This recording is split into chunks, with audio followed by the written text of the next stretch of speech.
You're not lazy, so why are you always tired? It's not what you think, and I bet nobody's told you this before. Let's fix it right now. Most people think it's just lack of sleep, so you go to bed earlier, but you still wake up drained. Then you think maybe I need more coffee, but that just makes you crash harder. Or you blame your job, your stress, or your phone, which do matter, but they're not the root cause. Here's what's really draining your energy: sleep debt and energy leaks. Sleep debt is when you think you're sleeping enough, but the quality sucks. Blue light, alcohol, late night scrolling, they ruin deep sleep. Energy leaks are tiny habits that drain you all day.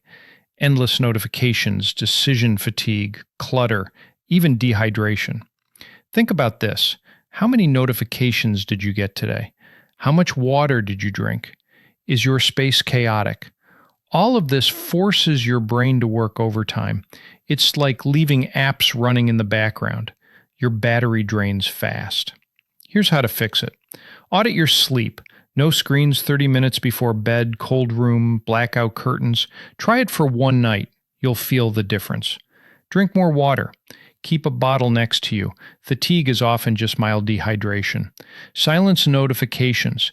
Put your phone on Do Not Disturb for blocks of time. Instant energy boost.